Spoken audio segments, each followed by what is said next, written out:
Saya Anto Arianto, Regional CEO BRI Palembang. Bagi saya pemimpin adalah aksi, bukan posisi.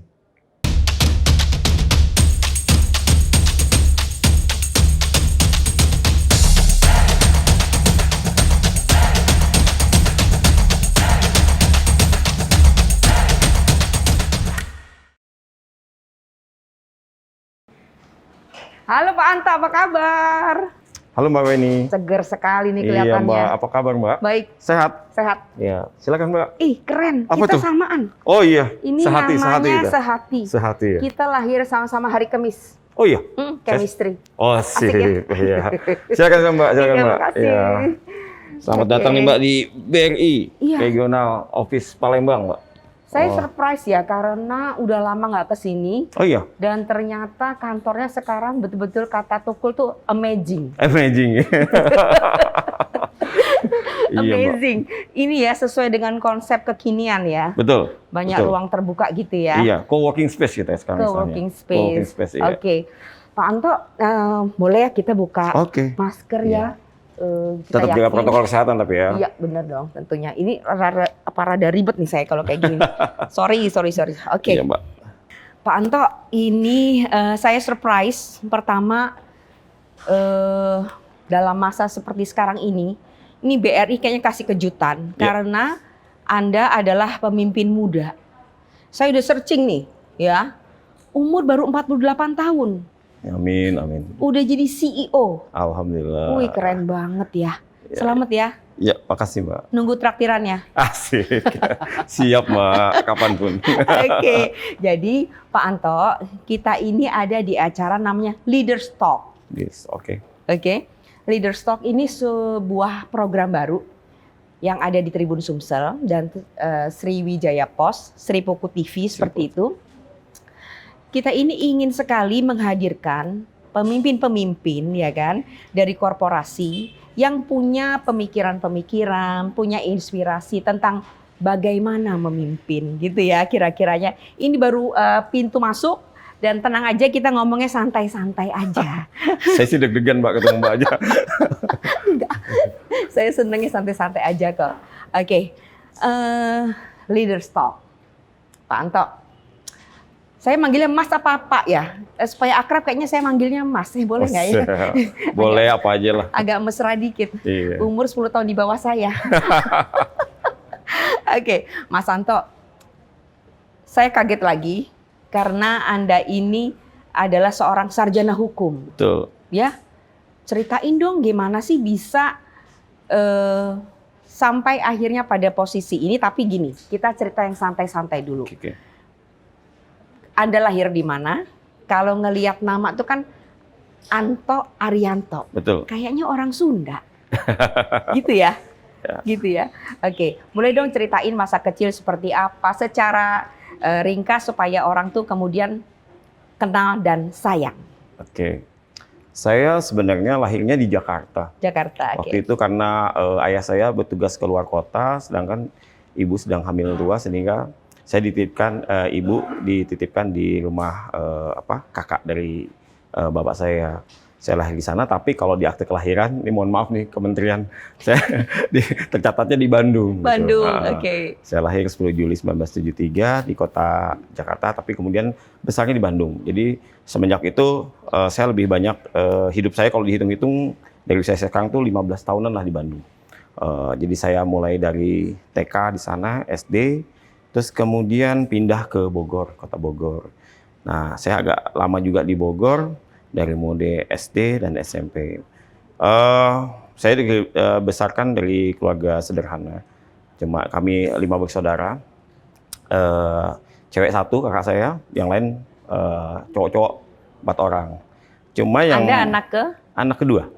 Anak kedua. Cuman memang yang mungkin agak membedakan dari adik-adik saya dan kakak saya tuh orangnya nggak mau diem. Jadi kalau kelihatan kok.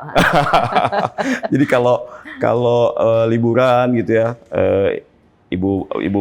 teman saudara-saudara saya liburan ke Jakarta ke rumah tempat ayah saya bekerja, saya nggak mau. Saya ikut sama om atau tante saya. Kebetulan adik-adik ibu tuh kuliah di Bandung, kuliah dan dibesarkan oleh bapak ibu saya di Bandung.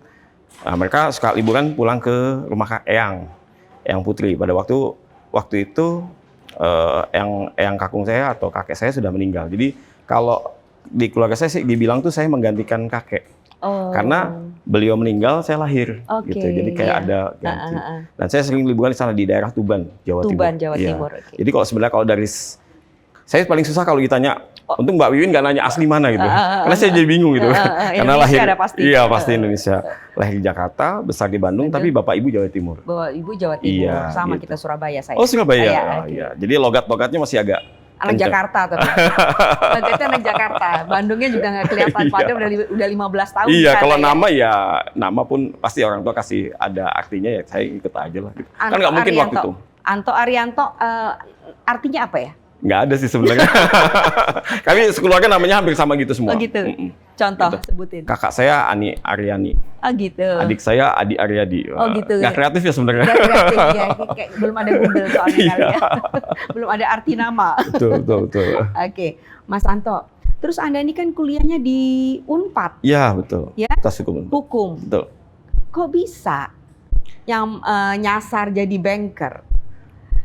Tuntutan ini kali ya, tuntutan kebutuhan hidup kali. Jadi saya sebenarnya basicnya fisika memang iya. Dan saya memang dari kecil suka matematika. Oh, Jadi emang hobi matematika itu pun kenapa kalau ditanya suka matematika? Karena takut sama gurunya. oh gitu. Saya ingat banget sampai sekarang tuh masih ingat nama guru matematika saya itu waktu SD Ibu Sondang Simatupang. Oke. Mudah-mudahan beliau masih ada dan bisa ngeliat saya juga Mudah-mudahan gitu. masih hidup Ibu Saya takut Sondang gitu Simatupang. pada waktu itu ketika pelajaran kalau siapa yang nggak bisa dihukum ke depan kan, dijewer kupingnya. Nah karena saya takut, saya belajar banget di situ matematika. Kebetulan almarhum ibu saya jago di matematika. Jadi saya belajar diajar sama beliau terus sehingga ya basicnya emang di situ. Terus kemudian SMA saya dari Bogor pindah ke Bandung sendirian. Saya misah. Orang tua saya di Bandung, di Bogor, saya di Bandung, di SMA 11 Bandung. Di sana SMA ngetop juga itu ya? lumayan. Kalah sih sama 3 sama 5 pasti Iya, gitu, tapi tapi ngetop juga. lumayan lah gitu. Di sana karena memang pada waktu itu kenapa saya pengen pindah ke Bandung? Karena saya sudah niat kuliah di Bandung. Entah itu ITB atau Unpad, cuma saya harus di Bandung. Kenapa? Karena ada ceweknya, oh enggak? Oh enggak.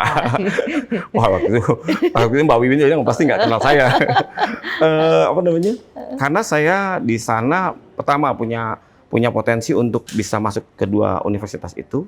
Yang kedua saya cari beasiswa. Cari Gitu, beasiswa. cari ngejar Oke. beasiswa. Nah terus kemudian saya selesai dari SMA, saya ambil Fakultas Hukum. Kenapa Fakultas Hukum?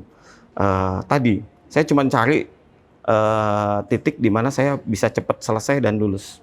Itu aja. Karena obsesi saya adalah saya bantu adik-adik saya untuk sekolah juga gitu. Pada waktu itu seperti itu. Jadi S1 bisa ditempuh berapa tahun? 4 tahun. 4 tahun 4 dengan tahun. IPK? 3,56.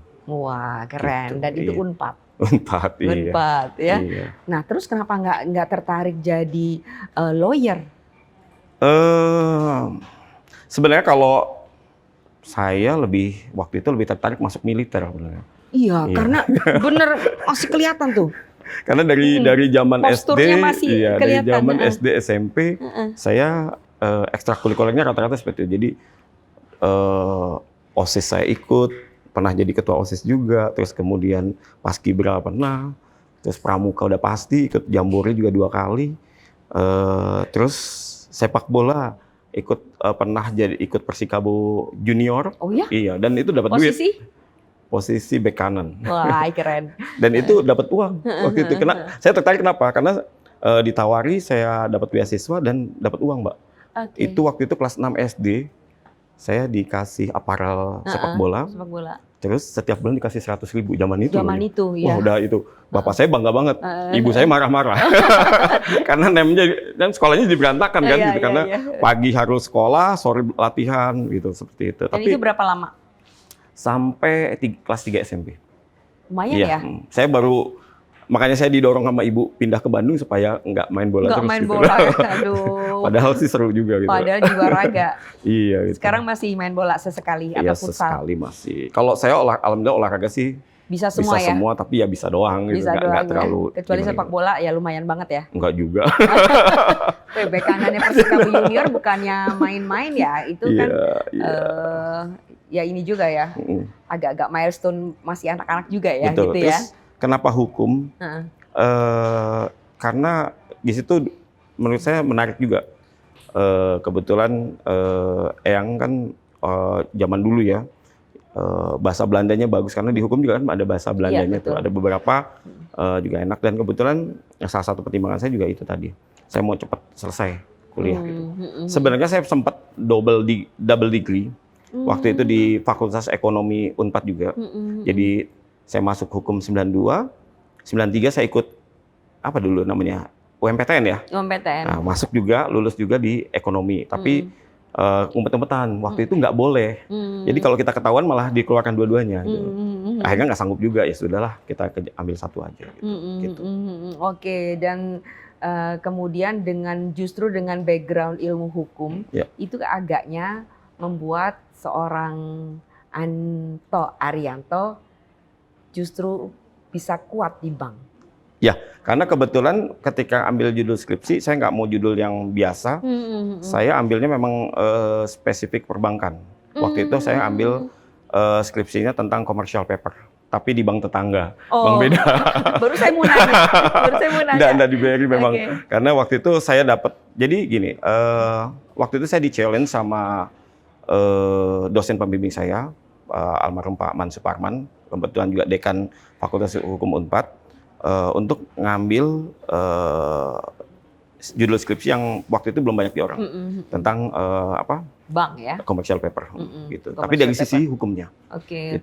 Dan itu ternyata bisa menjadi pintu masuk juga untuk ke bank ya. Ya, karena dari situ juga saya jadi tahu dunia perbankan seperti apa, dan lebih cepat bisa dapat di situ.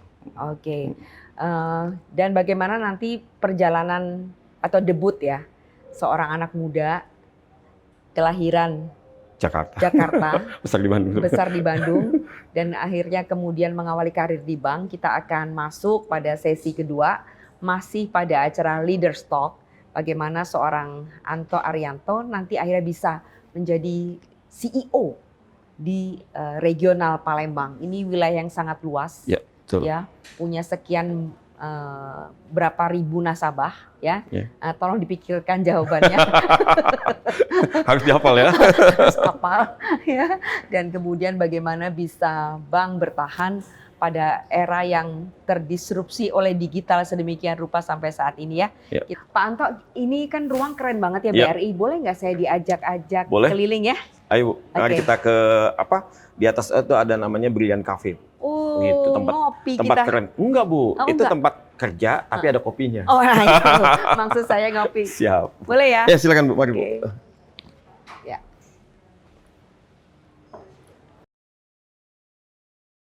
Pak Anto, kita ada di mana nih? Tempatnya kerenian. Iya, ini di lantai 4 gedung Regional Office Palembang BRI. Ini kita namakan gedungnya Brilliant Cafe. Jadi kalau dulu kita kerja itu kan di meja kerja, di ruangan-ruangan gitu. Nah sekarang kalau ini mungkin inspirasi dari COVID juga. Ketika rame-rame orang bilang work from home gitu. Kalau BRI keren, beda. Work from everywhere. Jadi kita bisa kerja dari mana aja. Mau dari rumah, mau dari kafe, dari mana aja kita bisa. Bahkan teman-teman yang di BRI unit di Mantri itu mereka di balai-balai desa. Karena kita untuk mikro kita ada hashtag yang terbaru adalah pulang ke rumah. Pulang ke rumah. Ya, itu artinya kita pulang ke asal kita dulu. BRI itu kan dulu dikenalnya ada di desa-desa, di pasar-pasar. Sangat kuat di sana. Kita tujuannya makin mendekatkan lagi ke masyarakat, di mana masyarakat kan balik lagi kondisi COVID gini, lagi butuh banget kita. Gitu. Kan kalau orang ada dua hal nih ketika COVID ini. Yang satu perbankan atau industri lah ini jaga banget protokol kesehatan kan. Ya, sementara masyarakat di luar sana mereka kalau nggak berinteraksi, berjualan, mereka nggak dapat makan gitu. Betul. Nah, kita jembatani seperti itu. Jadi kita turun ke desa, turun ke pasar. Tapi selain berbisnis, kita menjadi penyuluh program kesehatan, prokes protokol kesehatan. Artinya diajarin mereka, oke kita transaksi tapi pakai hand sanitizer, pakai masker, jaga jarak. Makanya terus muncul juga ide pasar ID segala macam kayak gitu. Jadi munculnya justru dari situ. Dan saya rasa kalau saya melihatnya COVID ini justru sebagai inspirasi kita untuk lebih mempercepat digitalisasi. Iya betul sekali, betul. itu yang kita rasakan semua ya, Iya. juga termasuk perusahaan media seperti tempat kami kerja, Oh iya, kayak betul, gitu, betul. ya kan. Jadi Pak Anto, ini kan BRI bisa masuk mulai dari desa tadi, ya Betul. kan, sampai kemudian ke kota dan bisa terus eksis. Iya. Ya. Belakangan banyak pinjol ilegal, Oke. banyak pinjol ilegal dan ternyata akhirnya orang kembali tetap kepada bank mainstream, Ya. ya, termasuk diantaranya adalah BRI, ya. Gimana Pak Anto bisa terus penetrasi dan memberikan trust kepada nasabah-nasabah pada zaman yang seperti sekarang ini? Ya. Jadi sebenarnya kenapa pada waktu itu banyak masyarakat khususnya UMKM itu larinya ke pinjol, ke rentenir segala macam gitu. Itu ternyata ketika saya turun ke lapangan itu kebanyakan terjadi karena kesulitan akses ke perbankan. Jadi mereka merasa masuk bank itu ribet, susah gitu. Contoh, saya boleh cerita sedikit ya. Ketika kemarin saya bertugas sebagai Wapinwil Mikro di Kanwil Makassar, saya ketemu sama petani, pelaku UMKM kecil. Dia tiap hari kerjanya ke bank. Dia ambil uang di ATM setiap pagi sebesar Rp400.000. Terus dia bawa itu ke tempat pelelangan ikan. Dia belanja di sana, masukkan ke motornya, dia keliling ke pelanggan-pelanggan segala macam. Nggak sampai jam 4 sore, jam 2 lagi dia sudah kembali, bawa uang 400.000. Terus apa yang dilakukannya? 500.000 dia setor, ditabungkan lagi, sudah pakai CDM, dia udah ngerti teknologi gitu. 100.000 bawa pulang buat kehidupan sehari-harinya dia. Itu kalau kondisi normal. Nah, sayangnya terkadang mereka kondisi sosialnya tidak mendukung. Sehingga mohon maaf misalkan anaknya sekolah butuh biaya atau kendaraannya rusak sehingga harus perbaikan. Jadi uang modal yang dia kumpulkan habis. Kemana mereka lari? Ke rentenir. Kenapa begitu? Karena mereka untuk pinjam 400.000 saja yang modal mereka itu kan agak takut-takut ke bank. Karena bank harus gini ribet. Sementara yang diperlukan dan mereka mampu cuma segitu gitu betul, ya. Betul, karena tidak sebesar itu. Makanya terus dari situlah inisiatif-inisiatif kita muncul, di mana kita mulai mendekatkan kepada masyarakat, mengedukasi mereka. Nah, kalau sekarang di BRI ini lagi ramainya itu kita bertindak sebagai penyuluh digital. Bertindak sebagai? Penyuluh digital. Penyuluh digital. Jadi kalau di BRI ini kita disebutnya kan insan brilian BRI. Jadi artinya anak mudanya BRI atau pekerja BRI pakai istilahnya insan brilian gitu. Nah, ini kita seluruh insan brilian ini menjadi penyuluh digital. Apa itu penyuluh digital? Kita pertama banyak mengakuisisi produk-produk digital saving. Artinya mengedukasi nasabah untuk mau membuka tabungan sehingga transaksi melalui digital saving. Nah, kemudian yang kedua, melakukan transaksi sebanyak-banyak melalui digital saving itu. Nah, yang ketiga yang utama, mengajarkan bagaimana cara bertransaksi digital saving yang aman. Sehingga mereka yakin. Nah, alhamdulillah sekarang sudah sangat banyak banget masyarakat yang semakin menggunakan digital saving kita. Gitu. Dan itu juga menunjukkan bahwa gampang nggak apa-apa lo masuk ke akses ke BRI. Kalau dulu kan kadang-kadang ada cerita lucu, Mbak. Mau masuk BRI, ngelihat keramiknya masih rapi, copot sendal. Iya.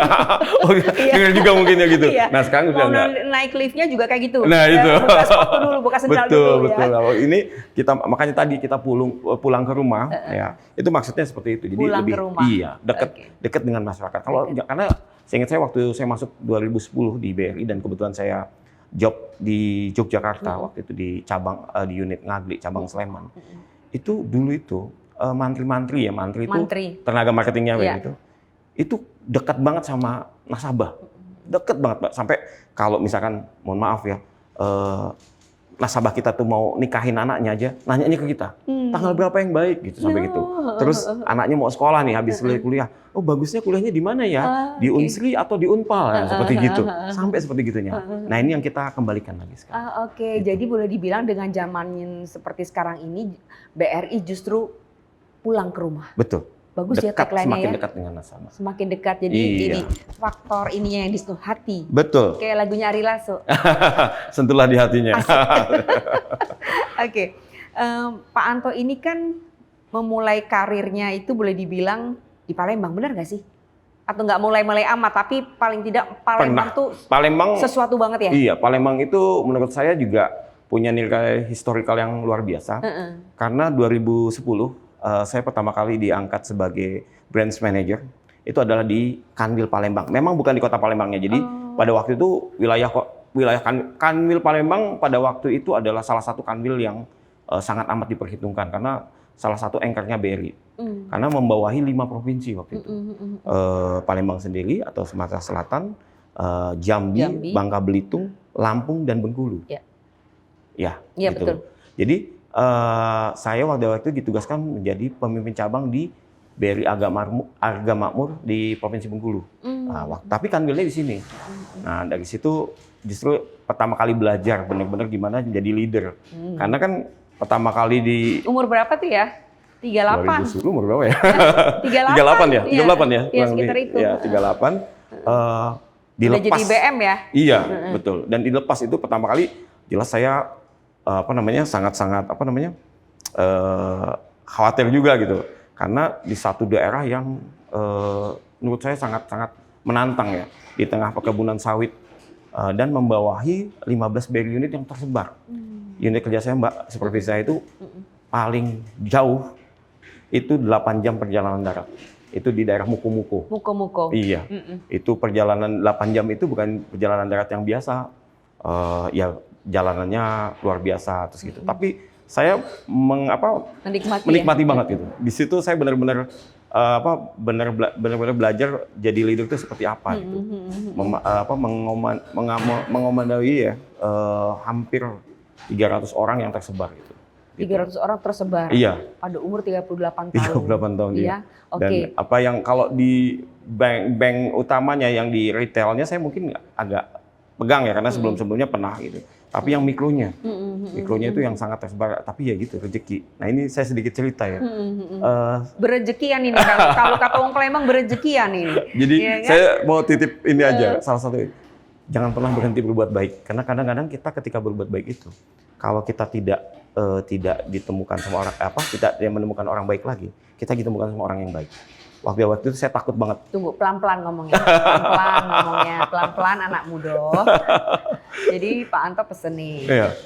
Jangan pernah berhenti berbuat baik. Kalau kita tidak ditemukan sama orang kalau kita ketemu orang baik, kita ditemukan sama orang baik. Kita ditemukan orang baik. Betul. Dan ini sudah Anda alami.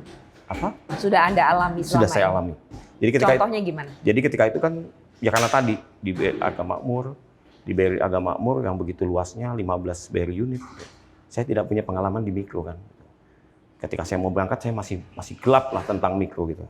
Tiba-tiba ada SMS ya, waktu itu SMS ya masih belum ada WA ya.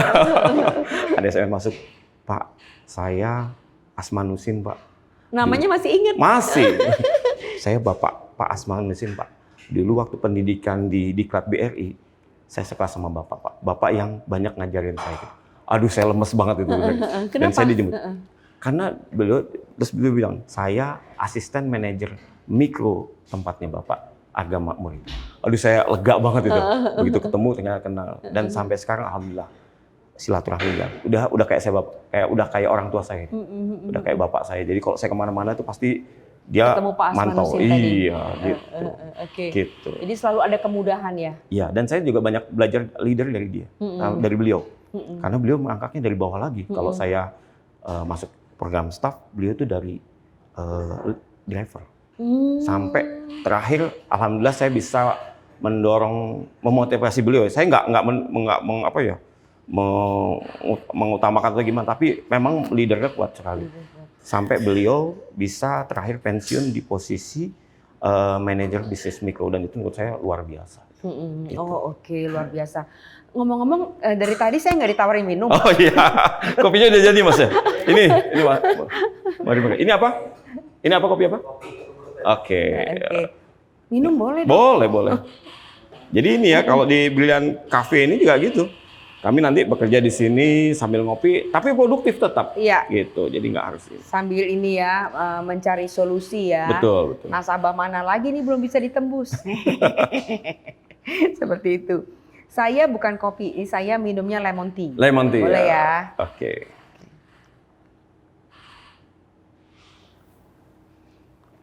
Wih, seger.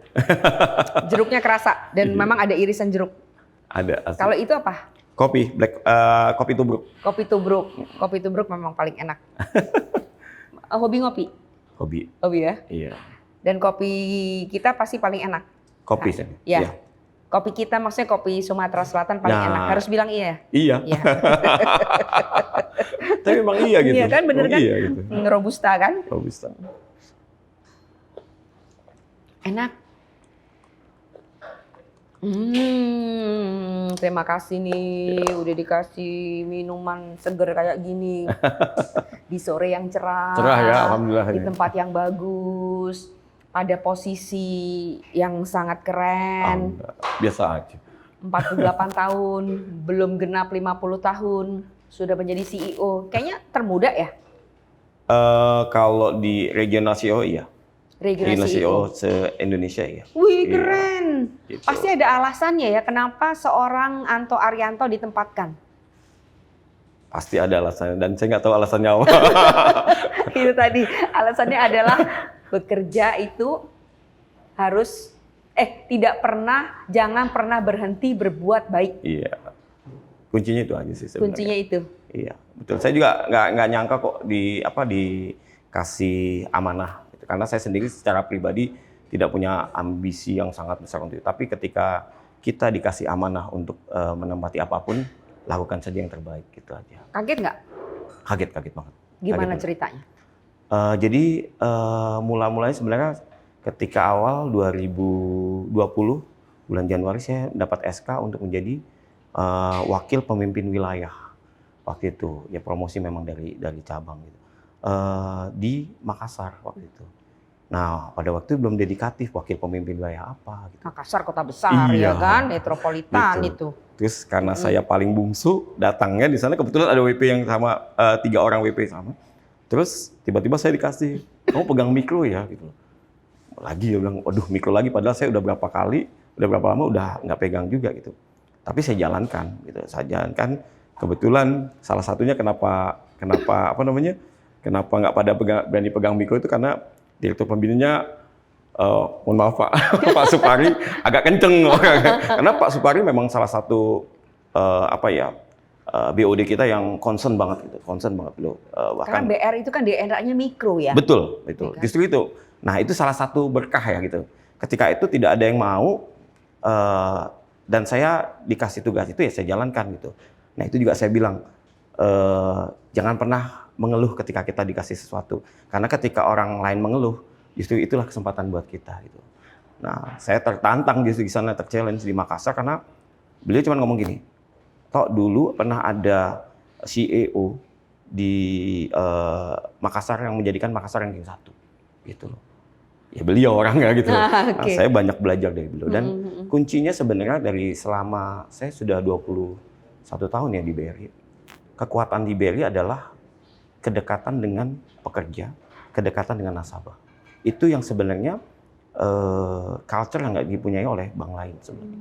Dari situlah saya mulai melakukan pendekatan ke teman-teman dengan cara-cara baru yang menurut saya lebih akan bisa diterima. Oke, kita stop. Ini pembicaraan bakal lebih menarik pada sesi berikutnya dan saya akan diajak ke tempat yang nggak kalah asik. Ngomong-ngomong kita ke ruang berikutnya ya. Oke, boleh nanti ya? Saya ajak ke ruangan saya, Bu. Oke. Tapi jangan lupa bayar. Oh iya, saya izin bayar dulu Bu ya. Iya. Ini ada, kami di sini bayarnya juga ada cashless Bu. Oke. Jadi kami bisa membayarannya melalui kris, melalui link aja. Link aja. Kita scan. Saya juga punya. Oh punya juga Ibu ya? Punya dong. Ya, lalu kita bayar di sini. Jadi memang kita sekarang lagi banyakin digital. Digital ya. Jadi pembayaran juga dengan cashless Oke. gitu. Dan kami sudah bekerja sama dengan banyak pasar di sini, ada 9 pasar.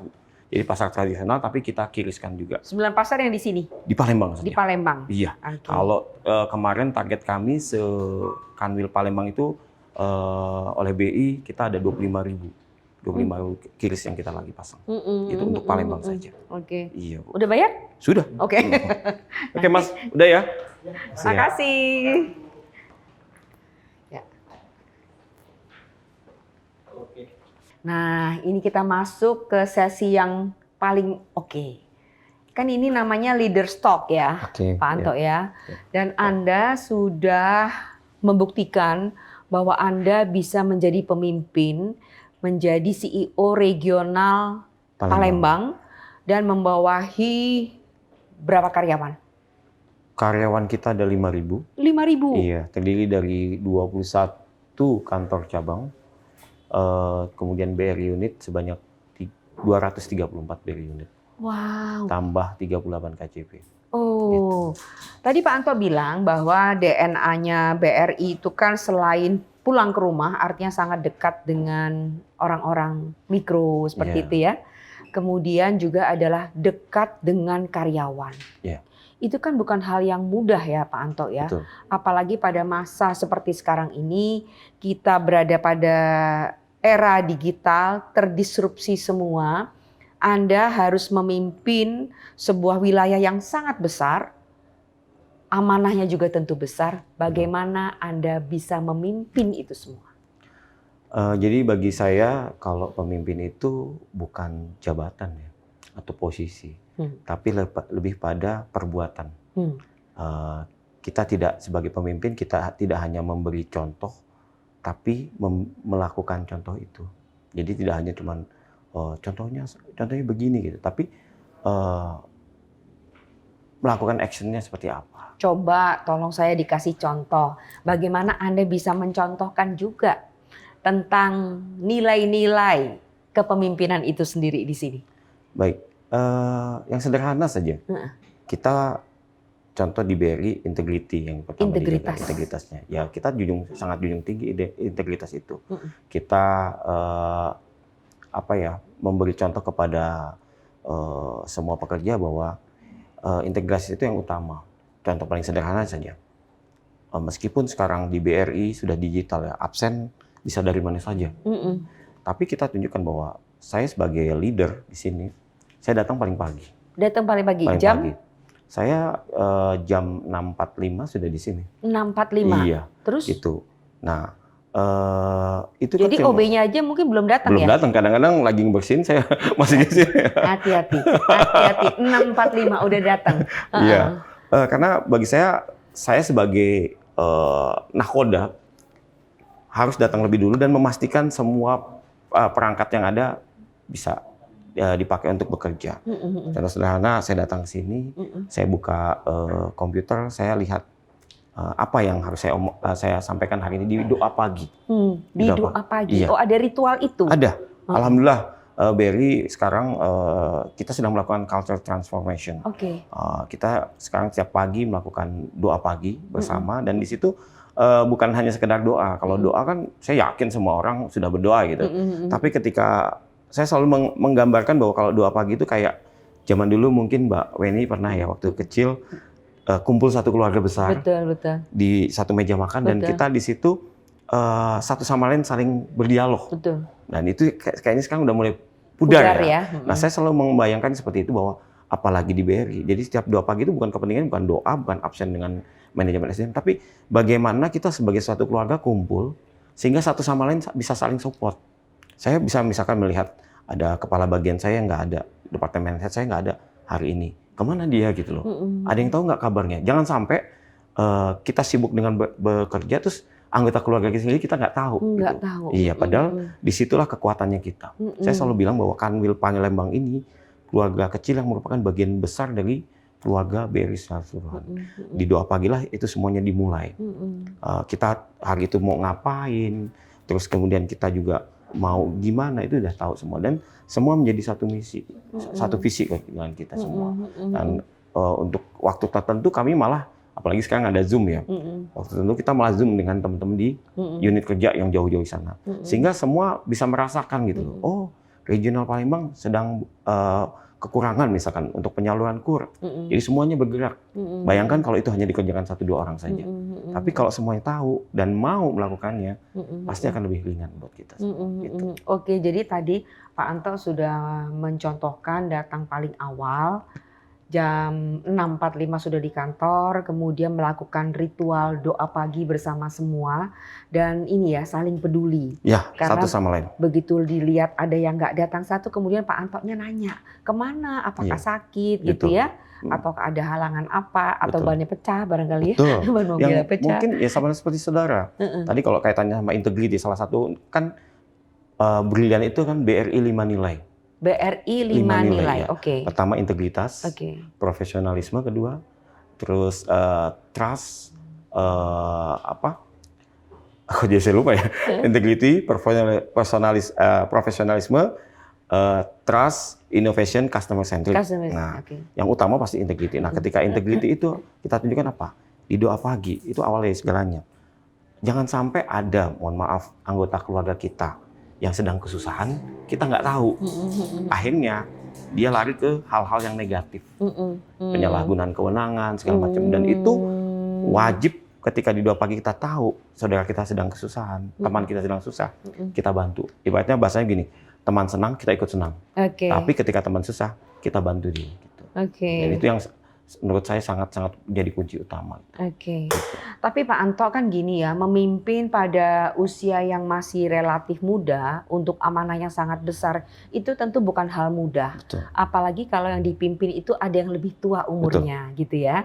Sementara dunianya udah berubah. Bagaimana Anda bisa menyelaraskan diri satu sama lain? Ya.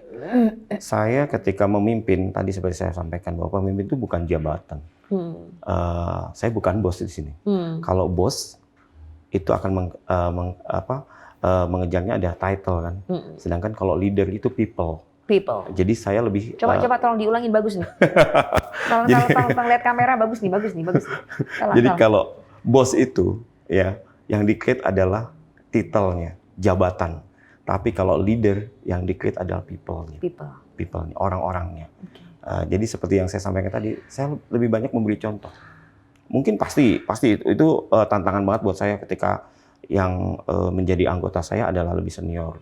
Tapi saya tidak pernah merasa bahwa orang itu menjadi penghalang. Justru bagaimanapun saya tarik orang itu menjadi tim saya. Oke, jadi ini istilahnya tuh Pak Anto merangkul. Betul. Merangkul. Saya tidak pernah percaya ketika kadang kan ketika di satu tempat itu pasti orang bilang, oh si ini begini. Saya bilang, saya nggak akan pernah dengerin itu.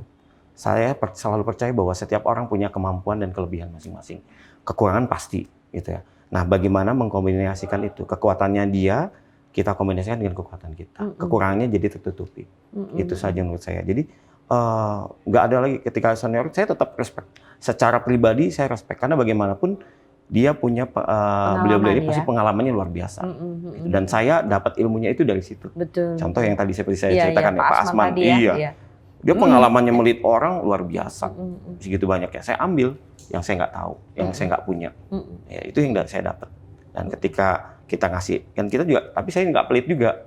Ketika saya punya ilmu, saya kasih ke teman-teman itu. Karena saya selalu yakin ketika kita ngasih kan kita juga nggak ada yang kurang. Justru malah nambah-nambah lagi. Betul. Gitu. Pak Anto ini luar biasa sekali ya. Dari mana sih Anda bisa mendapatkan itu semua? Apa kalau mau tidur malam tuh misalkan ini dulu gitu ya, merenung dulu atau diskusi dengan istri misalkan, atau dulu dipesani oleh bapak dan ibu atau eyangnya tadi gitu ya. Jadi mungkin kan ada nilai-nilai yang memang bisa di-share-kan nih kepada semua calon pemimpin ya kan di sini. Dari mana Pak Anto? Gini Mbak Weni, memang orang tua saya bukan pengusaha, pejabat atau apapun.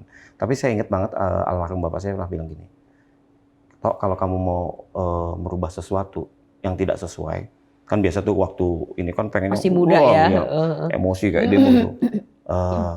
Kalau kamu pengen merubah sesuatu, jangan secara frontal gitu. Tapi nanti ketika kamu punya jabatan yang cukup buat merubah itu, lakukanlah perubahan itu. Jadi Hmm. memang kita kan nggak bisa melawan langsung gitu, tapi lakukan perbaikan dan itu mulainya dari kita. Saya selalu bilang, saya pernah dinasihati sama beliau bahwa nanti kamu akan ada di suatu tempat di padang rumput yang semuanya hijau gitu loh. Kata Bapak itu. Iya. Terus bagaimana kamu bisa jadi beda atau bisa terlihat, kamu harus menjadi berbeda, tapi berbeda yang positif. Gitu. Nah itu yang saya juga percaya. Jujur aja kemarin ketika saya ditugaskan atau mendapat amanah jadi CEO, saya juga bertanya kenapa gitu. Tapi ya saya percaya mereka melihat ada sesuatu yang berbeda dari saya. Ya, tapi kembali amanah itulah yang saya jalankan. Ya. Karena menjadi beda itu tidak salah. Menjadi lain itu tidak salah selama kita positif. Oke. Perbedaan itu. Jadi Pak Anto tuh waktu dipesani ayahanda seperti itu umur berapa? Itu ketika saya SMP. SMP. Iya, waktu itu saya Dalam posisi apa? Artinya mungkin Pak Antonya lagi nakal, barangkali kayak gitu ya. Jadi bapaknya bilang, sini le, bapak bilangin gitu. Enggak? Atau gimana? Enggak. Waktu itu kebetulan saya lagi jadi ketua OSIS di SMP. Pada waktu Oh, itu. jadi kepemimpinannya Pak Anto tuh udah dari awal ya? Ya nggak tahu ya, Suka karena ya? saya bloodnya dari dulu tertarik untuk hal-hal seperti itu. Jadi organisasi segala macam itu, tapi nggak yang melulu gitu ya, yang ini organisasi yang brutal gitu. Nggak, justru saya gini-gini ranking 1 terus loh Mbak dari dulu. Iya, sombong dikit ya boleh ya. Boleh. Udah terbukti CEO. bukan karena itunya, tapi karena saya tapi itu juga bukan berarti yang gini loh. Saya selalu tertantang gini. Misalkan jadi ranking 1, tapi kerjanya yang luar biasa gitu. Kalau saya tanya, kenapa kamu bisa ranking 1? Oh, saya kerja dari jam 5 pagi sampai jam 2 malam. Apa kerennya saya bilang gitu. Tapi kalau bilang, kok bisa kamu ranking 1? Ya saya main belajar Berarti iya. Jadi iya. Benar. Makanya Jadi saya punya tagline. Kerja nggak boleh ganggu main. Main nggak boleh ganggu kerja. Iya. Pokoknya pas waktu BRI casual ya, BRI mulai casual tuh keren banget menurut saya. Saya itu seneng banget waktu itu. Karena sebenarnya saya tuh hobi pakai baju hitam. Kan nggak pernah ada, kalau baju resmi kan dulu warna hitam nggak mungkin ya. Jadi saya bilang selalu gini, kalau dulu kan kita pakai baju kerja, kelihatan kerja padahal main. Kalau sekarang ya kan. Ketahuan. Kalau sekarang kan pakai baju main ya. Tapi kerja. Iya, main juga tapi. Oke. Jadi memang kuncinya di situ ya. Iya, seimbang ya. Iya, kalau kerja tuh saya selalu bilang ketika saya awal pertama kali saya pindah ke sini, ditugaskan di sini juga saya sampaikan langsung ke teman-teman di sini. Saya datang ke sini cuman pengen merubah gaya kerja kita. Saya pengen kita kerjanya enak. Saya selalu bilang gini, bekerja enak itu mudah, bekerja mudah itu enak. Gitu. Jadi balance semuanya. Nggak cuma kerja aja atau main aja, seimbang aja. Dan itu juga enak buat kita. Oke. Gitu. Jadi memang Pak Anto ini menawarkan boleh dibilang suasana yang beda ya. Iya, betul. Fun. Semua dibikin fun. Iya. Tapi tetap serius. Kalau itu ada pernah salah satu direktur bilang gini, gimana kita bisa bikin ayam itu bertelur kalau ayamnya dibikin stres? Ayam stres nggak mungkin bertelur. Mungkin kerja. Makanya kita bikin suasananya itu. Tapi bukan kita nggak serius, kita serius banget gitu loh. Jadi kalau mau ngomong ke tim gimana dong? Ayo capai target, gimana? Narasinya kayak gimana? Saya tidak merintahkan, oh kamu harus gini. Tapi ayo ayo kita, bahasanya kita aja. Ayo kita sama-sama kejar target ini. Toh ini bukan buat siapa-siapa, bukan buat BRI, bukan buat CEO, tapi buat diri kita sendiri. Betul. Bukan buat siapa-siapa. Dan kerja itu dinikmati. Betul. Kerja itu dinikmati dari prosesnya segala macam. Kalau masalah udah selalu ada. Benar. Gitu. Manusia nggak pernah lepas dari masalah. Betul. Jadi dulu istri saya juga pernah bilang, positive thinking, positive mind will make you a positive life. Jadi dari awal kita bangun tidur pun saya selalu bilang ke teman-teman, dari mulai bangun tidur itu kita mulainya positif dulu. Jadi jangan bangun tidur terus mikirnya yang negatif, yang jelek, aduh capek, males, itu kan pasti berat ya buat kita. Ketika saya bilang, ketika dari bangun tidur aja kita udah bilang capek, seharian itu bakal capek. Tapi kalau kita positif lah, minimal ke kantor tuh ada sesuatu yang positifnya. Entah mau beli gorengan kayak atau makan di kantin itu menyenangkan, itu udah asik gitu. Jangan aja kalau zaman lagi COVID kayak gini positif satu itu jangan. Oh jangan kalau yang itu. Jangan ya. Oke.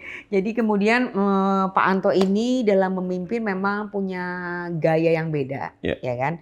Dan kemudian tadi udah bilang bahwa memimpin itu adalah aksi. Bukan mengejar jabatan. Bukan mengejar jabatan. Jadi jabatannya nanti datang sendiri. Iya. Gitu betul. kan ya? Betul. Ternyata ya? Iya. Oke. Betul. Anda sudah merasakan? Saya sangat merasakan itu. Jadi ketika dari mulai branch manager juga saya nggak ngejar title, nggak mengejar apa ya? Karena bagi saya apa ya, predikat itu kan hanya sementara ya sifatnya gitu. Tapi ketika kita bekerja dengan hati, gitu, bekerja dari diri kita sendiri, itu pasti yang lain ngikutin gitu. Betul. Jadi kalau saya selalu bilang gini, kalau bekerja itu kita seperti telur. Telur itu ketika dia menetas, dia pecahnya menetas dari dalam, yang muncul adalah kehidupan, keindahan, ya kan, cantik gitu.